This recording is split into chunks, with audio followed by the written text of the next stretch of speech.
Trump just uncovered Elizabeth Warren stole $5 billion from US taxpayers. What she did with it will make you sick. The signature achievement of Elizabeth Warren while in the Senate has been the creation of the Consumer Protection Financial Bureau, or CFPB.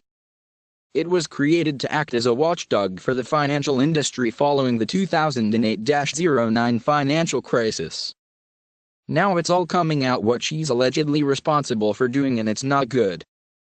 Trump has appointed Mick Mulvaney to head the agency, a man who has called the agency a joke before, and said that he doesn't believe it should even exist. I'm sure Warren must be thrilled.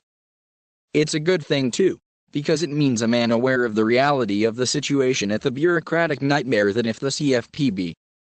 According to an explosive Wall Street Journal piece last year titled "The Consumer Financial Protection Racket," the paper's editorial board takes an axe to the law. Instead of protecting consumers, the CFPB has complied record of abuse rivaling that of Washington's most entrenched bureaucracies and may be operating outside of the parameters of the Constitution, the WSJ editorial stated. They quoted lawyers representing a mortgage lender called PHH, which had been appealing the CFPB increasing a $6.4 million penalty the firm already owed to an additional $105 million. How? It appears that they just created law out of thin air. The president and the Congress have no control over this agency, PHH's lawyers stated in court. The only check on this agency is right here. If it isn't for the judiciary, this agency could do anything it wants. It's arguably an unconstitutional agency, and one that has no problem wasting money.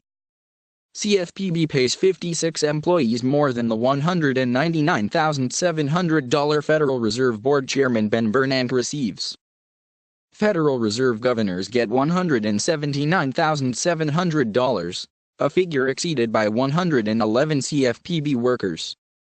Six-figure salaries go to 741 employees, or 61% of the CFPB workforce, with 1 in 4 taking home $150,00 or more. According to the Gateway pundit, Warren has been allegedly operating a slush fund. The New York Post's Paul Sperry reports that the CFPB is engaged in a wide variety of corruption. Everything from amassing secret ledgers to using penalties to launder funds into left-wing causes. Of course, because the CFPB operates independently of the U.S. government, a full audit of the agency's balance sheet have never been done. This sad reality may very well change under Mulvaney's leadership. According to the Post report, bounced business owners and industry reps from secret meetings it's held with Democrat operatives, radical civil rights activists, trial lawyers, and other community advisors, according to a report by the House Financial Services Committee. Retained GMMB, the liberal advocacy group that created ads for the Obama and Hillary Clinton presidential campaigns, for more than $40 million, making the Democrat shop the sole recipient of CFPB's advertising expenditure. Funneled a large portion of the more than $5 billion in penalties collected from defendants to community organizers aligned with Democrats. A slush fund by another name, said a consultant who worked with CFPB on its civil penalty fund and requested anonymity. Reports of the CFPB awarding lucrative contracts to left-leaning organizations is nothing new. The CFPB awarded GMMB, the Obama-Hillary ad firm, a $14.7 million contract for agency media and resource communication in June of 2017 and a $16 million payday to marketing materials about student loans and mortgages. The Post also discovered that the CFPB's activity is raising more than a few privacy concerns. CFPB has secretly assembled giant consumer databases that raise individual privacy as well as corporate liability concerns.